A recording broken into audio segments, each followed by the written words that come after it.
Cury muito legal, muito curioso, é que o Augusto Cury não escrevia narrativas de ficção. A gente conhece muito o Augusto Cury pelos livros de autoajuda. E eu vou dizer para vocês que ele não fez vergonha nesse não, viu, gente?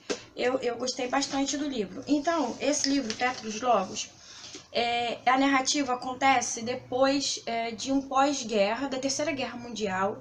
E, assim, o marco temporal você teve a Terceira Guerra Mundial, porque a população não conseguia mais sobreviver com a tecnologia e foi sucumbida por ela. Então teve a Terceira Guerra Mundial, acabou o mundo, não tinha mais países, não tinha mais nada. Então 100 anos depois dessa Terceira Guerra Mundial que dizimou a população, é a época em que se vive em Petrus Logos, tá? Na organização, a gente tem como uma monarquia, e nessa monarquia tem como o monarca o Apolo, o rei Apolo, que nos é apresentado como um tirano. Porém, no decorrer da narrativa, você vai perceber que não foi sempre assim. Alguma coisa houve que não ficou explicado nesse primeiro livro, e aí, lá no finalzinho, Augusto Cury já dá uma dica pra gente, assim, o fim do primeiro, eu não me lembro do primeiro que é, só um minuto, que eu digo já já. Fim do primeiro volume, isso.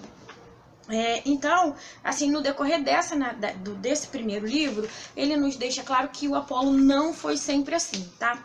Então, o que acontece? O Apolo tem dois filhos, o Lexos e o Petrus, que eles estão ali sendo preparados para suceder o Apolo depois de sua morte. Então, o que a gente tem? Dois filhos que vão lutar ali para poder ser rei. A gente tem o Lexos, que é nos apresentado como forte, um guerreiro destemido e sem caráter. E o Petrus, que é uma pessoa mais bem formada, tem uma índole melhor, tá? A relação dos dois irmãos nos lembra muito todas as relações de rivalidade entre irmãos que nos foram apresentados ao longo da história. Caim e Abel, Esaú e Jacó, enfim, eles lembram bastante essa relação. A relação deles lembra essa relação já que nos é muito conhecida. Assim, os amigos do Petrus, as pessoas que ajudam o Petrus são Demétrios, Terríveos, só gente com esse nome assim. Ao passo que quem é o amigo, quem ajuda o professor do Petrus é um filósofo, né? O que teria sido conhecido como filósofo num tempo atrás. Interessante que nessa terra agora, que eles chamam de... esqueci o nome do lugar. Cosmos. No lugar que eles chamam de Cosmos, os livros são proibidos. Então, o filósofo seria quase uma abominação à autoridade ali do rei.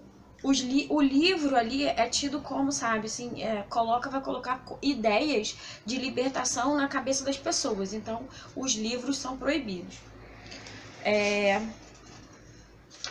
Aí, o que acontece?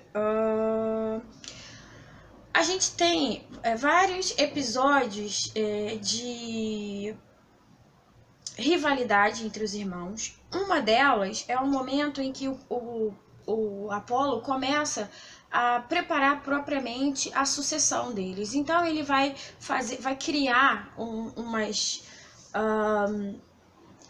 ai meu Deus, tá me dando Alzheimer toda hora nos nomes das palavras.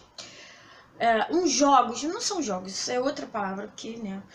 Que eles vão competir, umas competições, melhor dizendo. Umas competições, e o Lexos sempre ganha do Petrus, mas como dito anteriormente que nessas competições os príncipes vão ganhar alguma coisa, então o Lexos, ele ganhou, e aí ele tem direito de pedir alguma coisa. E aí ele pede terras, ele pede empregados, ele pede dinheiro. E o Petrus pede a biblioteca de Cosmos, que é proibida. Só que o rei não pode negar naquele momento, porque senão ele vai ficar um rei sem palavra. E aí o Petrus ganha essa biblioteca e se muda para lá. A partir desse momento, muitas coisas acontecem no livro, muitas coisas que eu não vou dizer, vai ter que ler lá na biblioteca. Na biblioteca é que você começa a entender por que o Petrus é o guardião do tempo, tá?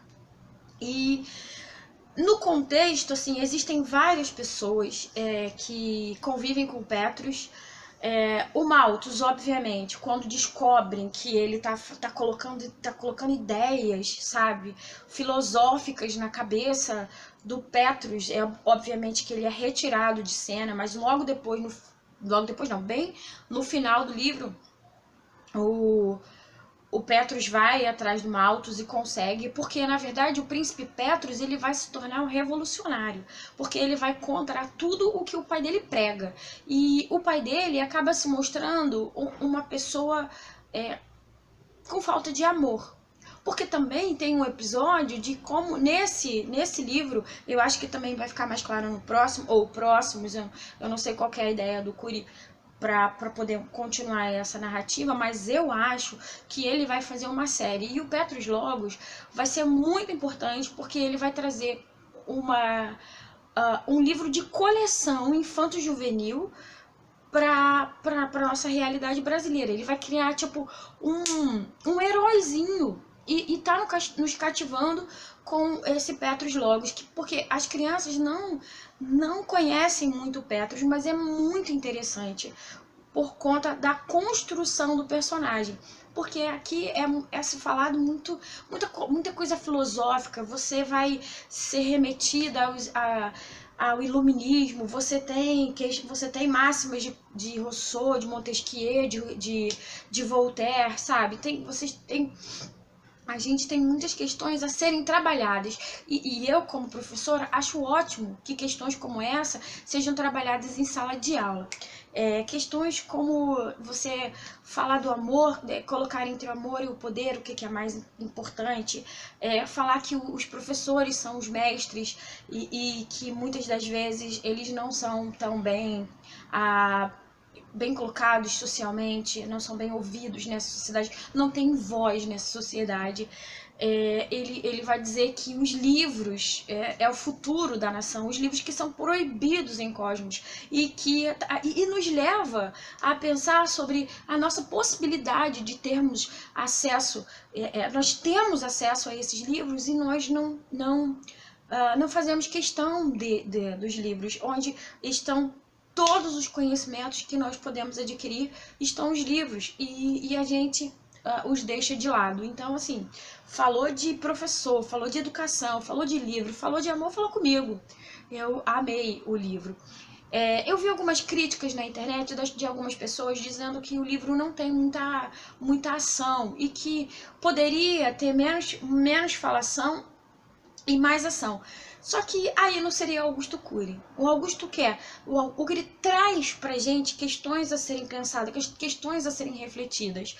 E assim, eu devo dizer que eu fiquei muito tentada em colocar esse livro como um paradidático para os meus alunos. Gostei muito, vou procurar o segundo volume. Vou agradecer imensamente o empréstimo lá pelo meu aluno Matheus Cardoso. E super indico para vocês. É óbvio que tem muito mais coisas a serem lidas e refletidas, pensadas com a questão em cima. Vou agradecer imensamente o empréstimo lá pelo meu aluno Matheus Cardoso. E super indico para vocês. É óbvio que tem muito mais coisas a serem lidas e refletidas, pensadas com a questão em cima, questões a serem pensadas em cima desse livro. Eu super recomendo, o livro é muito bom.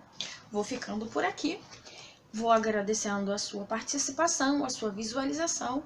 Como sempre, vou falar, dá uma moral, se inscreve no canal e tchau!